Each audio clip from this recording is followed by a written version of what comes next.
ಹೇಳ್ತಾ ನರೇಂದ್ರ ಸ್ವಾಮಿ ಅವರು, ಪ್ರಸಾದ್ ಪೈ ಅವರು, ಎ ಕೃಷ್ಣಮೂರ್ತಿ ಅವರು, ಆನೇಕಲ್ ಶಿವನವರು, ದರ್ಶನ್ ಧ್ರುವನಾರಾಯಣ ಇವರು ಇವತ್ತು ನಿಮ್ಮ ಕಾಂಗ್ರೆಸ್ ಪಕ್ಷದಲ್ಲಿ ಚಳವಾದಿಗಳಾಗಿ ದಲಿತರಲ್ಲಿ ಇನ್ನೊಂದು ಅನೇಕ ಶಾಸಕರಿದ್ದಾರೆ. ಅವರು ನಿಮ್ಮ ಕಾಂಗ್ರೆಸ್ ಪಕ್ಷದ ಪಿಲ್ಲರ್ ಅನ್ನೋದನ್ನ ಮನಗಂಡು ಮುಂದೆ ಅವರ ಭವಿಷ್ಯನೂ ಕೂಡ ಮನಸ್ಸಲ್ಲಿ ಇಟ್ಕೊಂಡು ನಮ್ಮ ದಲಿತ ಸಮಾಜವನ್ನು ಕಾಂಗ್ರೆಸ್ನಲ್ಲಿ ಉಳಿದುಕೋಬೇಕು ಅನ್ನೋದಾದ್ರೆ ಅವರೂ ಕೂಡ ಸ್ಥಾನಮಾನ ಕೊಡಬೇಕು ಅಂತ ಮನವಿ ಮಾಡ್ತಾ, ಇದೊಂದು ಪತ್ರಿಕಾ ಮಾಧ್ಯಮದವರು ದಯವಿಟ್ಟು ವೀಕ್ಷಿಸಿ. ಇದು ಕರ್ನಾಟಕ ಸರ್ಕಾರದವರು ನೀಡಿರ್ತಕ್ಕಂಥ ಜಾಹೀರಾತು. ಈ ಜಾಹೀರಾತಿನ ಸೂಕ್ಷ್ಮವಾಗಿ ಗಮನಿಸಿ ಪತ್ರಿಕೆಯವರು ಯಾರು ಮಾಧ್ಯಮದವರು, ಮುದ್ರಣ ಮಾಧ್ಯಮದವರು ಇದರಿಂದ ಭಾಷೆಲಾಗಬೇಕು, ನೀವು ಹೆಡ್ಲೈನಲ್ಲಿ ಆಗಬೇಕು. ಕಾಂಗ್ರೆಸ್ ಸರ್ಕಾರ ದಲಿತರನ್ನ ಯಾವ ರೀತಿ ನಡೆಸ್ಕೊಳ್ತದೆ ಅಂತಂದ್ರೆ, ನಾವು ಗ್ರಾಮ ಪಂಚಾಯತಿ ಮಟ್ಟಗಳಲ್ಲಿ ಗ್ರಾಮ ಪಂಚಾಯತಿ ಸದಸ್ಯರನ್ನ ಗೆಲ್ಸ್ಕೊಂಡ್ರೆ ಅವ್ರು ಹೇಳ್ದಂಗೆ ಕೇಳ್ಕೊಂಡು ಸೈನ್ ಹಾಕ್ಬಿಟ್ಟು ಬರಬೇಕು ಅನ್ನುವಂತ ಲೆಕ್ಕಾಚಾರದಲ್ಲಿ ಶಿವಕುಮಾರ್ ಅವರು ಈ ರಾಜ್ಯದ ಉಪಮುಖ್ಯಮಂತ್ರಿಗಳಾಗಿದ್ರು. ಅವರು ನಾನು ಒಬ್ಬನೇ ಇರಬೇಕು, ಇನ್ಯಾರು ಬರಬಾರ್ದು, ನಾನು ಒಬ್ಬನೇ ಇರಬೇಕು ಅಂತೇಳಿ ಪಟ್ಟಿಯಲ್ಲಿ AICCನಲ್ಲಿ ಹೈಕಮಾಂಡ್ ನಲ್ಲಿ ಅವರು ಒಬ್ಬರೇ ಇದ್ರು. ಆ ಸಂದರ್ಭದಲ್ಲಿ ಸಿದ್ದರಾಮಯ್ಯನವರು ಮುಖ್ಯಮಂತ್ರಿ ಆಗಿದ್ದಾಗ ಉಪಮುಖ್ಯಮಂತ್ರಿಯಾದಂತ DK ಶಿವಕುಮಾರ್ ಫೋಟೋನು ಕೂಡ ಎಲ್ಲ ಜಾಹೀರಾತುಗಳಲ್ಲಿ ಕಂಪಲ್ಸರಿ ಇರ್ತಿತ್ತು. ಸರ್ಕಾರ ರಚನೆಯಾದ 3 ದಿವಸಕ್ಕೆ ಬಂದಿರತಕ್ಕಂಥ ಸರ್ಕಾರಿ ಜಾಹೀರಾತಿದು. ಇದು ಪ್ರಜಾವಾಣಿ, ಇದು ಕನ್ನಡಪ್ರಭ, ಇನ್ನೂ ಅನೇಕ ಪತ್ರಗಳಲ್ಲಿ ನಾನು ನೋಡಿದೆ. ದಲಿತರು ಉಪಮುಖ್ಯಮಂತ್ರಿ ಬಾಬಾ ಸಾಧು ಮನ್ಸ ನಮ್ಮ ಸಾಹೇಬರು ಸ್ವಾಮಿ ಡಾಕ್ಟರ್ G ಪರಮೇಶ್ವರ್ ಅವರು ಸಾಗರ ಸಮುದ್ರ ಪ್ರಬುದ್ಧರು ಎಲ್ಲರ ಬಗ್ಗೆ ಇಟ್ಕೊಂಡು ಈ ಸಂವಿಧಾನ, ಸರ್ಕಾರ, ಕಾಂಗ್ರೆಸ್, ಜಾತಿ, ಸಮಾಜ ಎಲ್ಲೂ ಸಂಘರ್ಷ ಆಗಬಾರ್ದು ಅಂತ ಬಹಳ ಸಹಜದಿಂದ ವರ್ತಿಸ್ತಾರೆ ಅಂತ ಹೇಳಿ ಈ ರೀತಿ ನಡ್ಕೊಳ್ಳೋದು ಸರಿ ಇಲ್ಲ. ಅವರು ಇವತ್ತು ಕೂಡ ಅಧಿಕಾರ ಅಲ್ಲದ ಬರೀ ಕೈ ಕೂರಿಸಿದ್ದೀರಾ. ರಾಜ್ಯದಲ್ಲಿ ಅಧಿಕಾರಿಯಾಗಿ ಅಧ್ಯಕ್ಷರಾಗಿ ದುಡಿಸ್ಕೊಂಡ್ರಿ, ನ್ಯಾಷನಲ್ ಲೆವೆಲ್ ಅಲ್ಲಿ ಅಧ್ಯಕ್ಷರಾಗಿ ದುಡಿಸ್ಕೊಂತೀರಿ. ಅದು ಮಾತು ಯಾಕೆ ಕೇಳಬಾರ್ದು ಸ್ವಾಮಿ? ನಾವು ರಾಹುಲ್ ಗಾಂಧೀಜಿ ಅವ್ರಿಗೆ ಹೇಳ್ತಾ ಇದ್ದೇನೆ, ಸುರ್ಜೇವಾಲಾ ಬೇರೆ ಯಾರು ಹಿರಿಯರಿದ್ದಾರೆ ಅವ್ರಿಗೆ ನಾನು ಮನವಿ ಮಾಡ್ತಾ ಇದ್ದೇನೆ, ಕೂಡ್ಲೇನೆ ತಡ ಮಾಡದಲೇನೆ HC ಮಹದೇವಪ್ಪರನ್ನ ನೀವು DCM ಆಗಿ ಒಳ್ಳೆ ಪ್ರಬಲ ಖಾತೆಯನ್ನು ಕೊಡೋದ್ರ ಮೂಲಕ ಅದೇ ಸಮಾಜ ಕಲ್ಯಾಣ ಸಚಿವರನ್ನ ಮುಂದುವರಿಸಬೇಕು. ಮತ್ತೊಂದು ಖಾತೆ ಕೂಡ ಅವ್ರಿಗೆ ಕೊಡಬೇಕು ಅನ್ನೋ ಮಾತನ್ನ ಈ ಸಂದರ್ಭದಲ್ಲಿ ನಾನು ಹೇಳ್ತೇನೆ. ಜೊತೆಯಲ್ಲಿ ಅವರು 101 ಸಮಾಜದಲ್ಲೂ ಕೂಡ ಯಾರನ್ನು ಕೂಡ ವಿರೋಧ ಮಾಡ್ಕೊಂಡಿಲ್ಲ. ಅವ್ರು ನನಗೇ ಹೇಳಿದ್ರು, ಮೂರ್ತಿ ನಾನು ಏಪ್ರಿಲ್ 14ನೇ ತಾರೀಕು ಅವ್ರು ಹೇಳಿದ್ರು ದಲಿತರ ಐಕ್ಯತೆ ಸಮಾವೇಶ ಮಾಡಬೇಕು ಅಂತ. ನಾನು ಅದು ಮಾಡಿದ್ವಿ. ದಲಿತರ ಐಕ್ಯತಾ ಸಮಾವೇಶನ ಕಳೆದ ಏಪ್ರಿಲ್ 14ನೇ ತಾರೀಕು ಇವಳ ಮೀಸಲಾತಿ ಕಳೆದ ಐಕ್ಯತಾ ಸಮಾವೇಶ ಮಾಡಿ ಎಲ್ಲರನ್ನು ಕಳೆದ್ವಿ. ನಮ್ DSS ಅಲ್ಲಿ ಮುಸ್ಲಿಂಗಳಿದ್ದಾರೆ, ಕ್ರೈಸ್ತರಿದ್ದಾರೆ, ಎಲ್ಲ ಜಾತಿಯವರಿದ್ದಾರೆ. ಎಲ್ಲ ಪಕ್ಷರು ಮಾದೇವಪ್ಪರು ಒಂದು ಮಾತು ಹೇಳಿದ್ರು ನನಗೆ, ನಿಜವಾಗ್ಲೂ ಕೂಡ ನೀನು ಈ ತರ ಐಕ್ಯತಾ ಸಮಾವೇಶ ಮಾಡಿದೀವಿ, ನಂಬಡ ನಮ್ಮ ರಾಜಕಾರಣಿಗಳು ಖಾತೆಯನ್ನು ಕೊಡದ ಹೋದ್ರೆ ಸಮಾಜ ಕಲ್ಯಾಣ ಖಾತೆಯನ್ನು ಅವ್ರಿಗೆ ಕೊಡಬೇಕು, ಮತ್ತೊಂದು ಖಾತೆಯನ್ನು ಕೂಡ ಅವರಿಗೆ ಕೊಡಬೇಕು. ಇಲ್ಲದೆ ಹೋದ್ರೆ ರಾಜ್ಯದಲ್ಲಿ ಉಗ್ರ ಹೋರಾಟ ಆಗ್ತದೆ ಅನ್ನೋ ಮಾತನ್ನು ಈ ಸಂದರ್ಭದಲ್ಲಿ ಹೇಳಿ, ನಾವು ಈ ಸಂದರ್ಭದಲ್ಲಿ ಸಮಯ ಫಿಕ್ಸ್ ಆಗ್ಲೇಬೇಕು. ನಾವು ಬೃಹತ್ ಆದಂತ ಹೋರಾಟವನ್ನು ರಾಜ್ಯದಲ್ಲಿ ಮಾಡಬೇಕು. ಅದಕ್ಕೊಬ್ಬ ಕಾರ್ಯಕ್ರಮವನ್ನು ಇಡೀ ರಾಜ್ಯಾದ್ಯಂತ ವಿಸ್ತರಣೆ ಮಾಡ್ತೀವಿ. ಒಂದು ಆಂದೋಲನ ಆಗಿ ಜಾಗೃತಿ, ರಾಜಕೀಯ ಜಾಗೃತಿ ಆಂದೋಲನ ಆಗಿ ಇಡೀ ರಾಜ್ಯಾದ್ಯಂತ ನಡೀತದೆ. ಅದಕ್ಕೆ ಆ ಕಾರ್ಯಕ್ರಮಗಳನ್ನು ನಡೆದ್ರೆ ನಿಮ್ ಸರ್ಕಾರ 5 ನಿಮಿಷ ಇರಲ್ಲ ರಾಜ್ಯದಲ್ಲಿ ಎಚ್ಚರಿಕೆ ಈ ಸಂದರ್ಭದಲ್ಲಿ ಕೊಟ್ಟು ವ್ಯಕ್ತಿ ಧ್ವನಿಗಳಿದೆ, ಅವುಗಳನ್ನ ನೀವು ಇನ್ನು 200 ಅಡಿ ಆಳಕ್ಕೆ ತಳ್ಳಬೇಕು ಅಂತ ಹೇಳಿ ನಮ್ಮ ಭಾಗದ ನಾಯಕರನ್ನು ಮುಗಿಸ್ಬಿಟ್ರಿ. ಈಗ AICC ಅಧ್ಯಕ್ಷರಾಗಿ ಅವರೇ ಇಟ್ಕೊಂಡಿದ್ದಾರೆ ಬಡಿಸ್ತಕ್ಕಂಥ ಜಾಗದಲ್ಲಿ. ಒಂದು ಬಕೆಟ್ ಅಲ್ಲಿ ಅನ್ನ ಇಟ್ಕೊಂಡು ನಿಂತ್ಕೊಂಡ್ರೆ ಬಡಿಸೋ ಜಾಗದಲ್ಲಿ ಇರೋದು ಅವರು.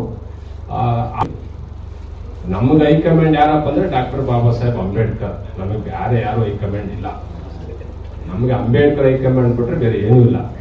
ಅಂಬೇಡ್ಕರ್ ಹೇಳಿದ ದಾರಿಯಿಂದ ಹೋಗ್ಬೇಕಾಗುತ್ತೆ, ಅನಿವಾರ್ಯ. ನಾವು ಆ ದಾರಿಯಿಂದ ಹಿಡ್ಕೊಳ್ತೇವೆ ಮುಂದೆ. ಈಗಾಗಲೇ ನಿಮಗೆ ತೋರಿಸಿದೆ, 45 ಸೀಟ್ಗಳನ್ನ ಸೋಲಿಸಿ ನಿಮಗೆ ಬುದ್ಧಿ ಕಲಿಸಿದೀವಿ ನಾವು. ಮತ್ತೆ ನಿಮಗೆ ಮರುಜೀವನ ನಾವೇ ಕೊಟ್ಟಿರೋದು. ಮತ್ತೆ ನಿಮ್ಮನ್ನು ಎಲ್ಲಿಡ್ಬೇಕು ಅಂತ ನಮ್ಗೆ ಗೊತ್ತಿದೆ. ಅದನ್ನ ಸಮಾವೇಶದ ದಿನ ನಾವು ಮಾತಾಡ್ತೇವೆ. ಈ ಸಂದರ್ಭದಲ್ಲಿ ನಾನೆಲ್ಲರಿಗೂ ಕಾಂಗ್ರೆಸ್ನ ಹೈಕಮಾಂಡ್ಗಳಿಗೆ ಕೇಳ್ಕೊಳ್ಳೋದು, ನಿಮ್ಮ ಏನು ಆ ಕ್ಯಾಬಿನೆಟ್ ಇದೆ ಅಲ್ಲಿ ನಮ್ಮ ಸ್ವಾಭಿಮಾನಿ ನಾಯಕರ ಗಟ್ಟಿ ಧ್ವನಿಯನ್ನ ನೀವು ಅಡಗಿಸ್ತಕ್ಕಂಥ ಕೆಲಸ ಮಾಡಬೇಡಿ.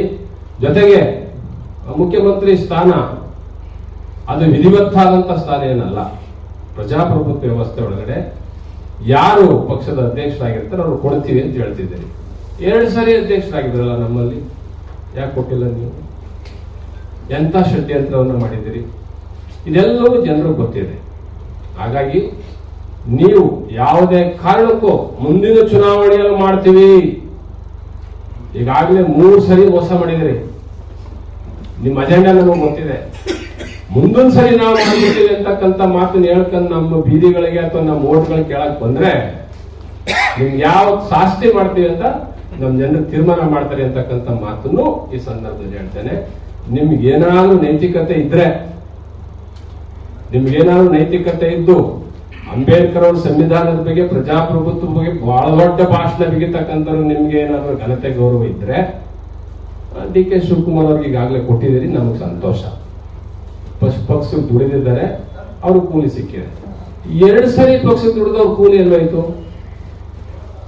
ಆ ಕೂಲಿನ 1 ವರ್ಷ ಇವ್ರಿಗೆ ಕೊಟ್ಟು ಇನ್ನೊಂದು ವರ್ಷ ಅವ್ರಿಗೆ ಕೊಟ್ಟಿದ್ರೆ ನಿಮ್ ಗಂಟೆ ಅಂತ ಕಳ್ಕೊತಿದ್ರಿ.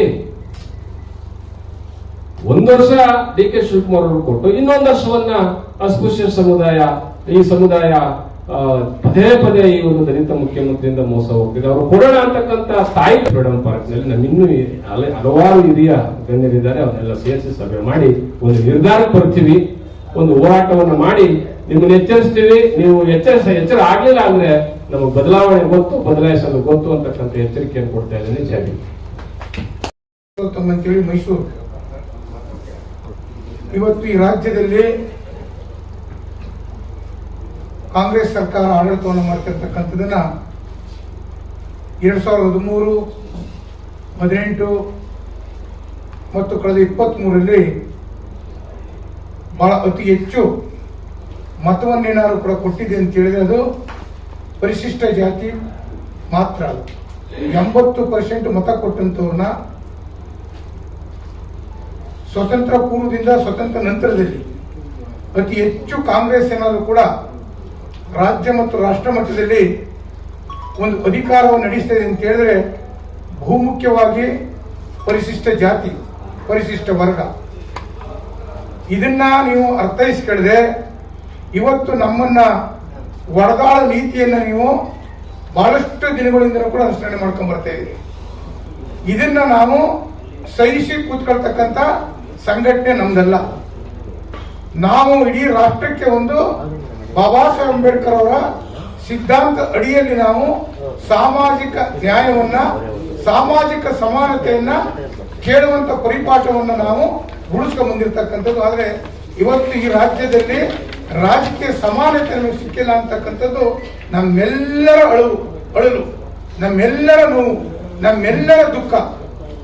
ಇದನ್ನ ಕಾಂಗ್ರೆಸ್ ಯಾಕೆ ಈ ರೀತಿ ನಡೆಸ್ಕೊತಿದೆ ಅಂತಕ್ಕಂಥದ್ದು ನಮಗೆ ಗೊತ್ತಾಗ್ತಾ ಇಲ್ಲ. ಇವತ್ತಿನ ದಿನ ಏನಿವತ್ತು ಖಾತೆ ಹಂಚಿಕೆ ಸಂದರ್ಭದಲ್ಲಿ ಏನು ಸನ್ಮಾನ್ಯ ಡಿ.ಕೆ. ಶಿವಕುಮಾರ್ ಅವರ ಮುಖ್ಯಮಂತ್ರಿ ಆದ್ಮೇಲೆ ಅವರ ನೇತೃತ್ವದಲ್ಲಿ ಇವತ್ತು 13 ಖಾತೆಗಳು ಹಂಚಿಕೆ ಆಗಿದೆ. ಅದರಲ್ಲಿ ಹಳೇ ಮೈಸೂರು ಭಾಗಕ್ಕೆ, ಚಾಮರಾಜನಗರ, ಮೈಸೂರು, ಮಂಡ್ಯ, ಹಾಸನ್ ಈ ಭಾಗಕ್ಕೆ ಒಂದು ದಕ್ಷ ಮಂತ್ರಿಯನ್ನು ಕೊಡ್ಲಿಕ್ಕೆ ಯಾಕೆ ನಿಮಗೆ ಸಾಧ್ಯವಾಗಿಲ್ಲ ಅಂತಕ್ಕಂಥದ್ದು ನನ್ನ ಮೊದಲನೇ ಪ್ರಶ್ನೆ. ಅಲ್ಲಿ ಬೇಕಾಗಿತ್ತು. ಮತ್ತೆ ಮುಂಬೈ ಕರ್ನಾಟಕ ಕೂಡ ಒಬ್ಬ ದಕ್ಷ ಪ್ರಾಮಾಣಿಕ ವ್ಯಕ್ತಿ, ಅಲ್ಲೂ ಕೂಡ 35 ವರ್ಷದಿಂದ ಯಾವುದೇ ಸ್ಥಾನಮಾನ ಸಿಕ್ಕಿಲ್ಲ ಅಂತಕ್ಕಂಥದ್ದು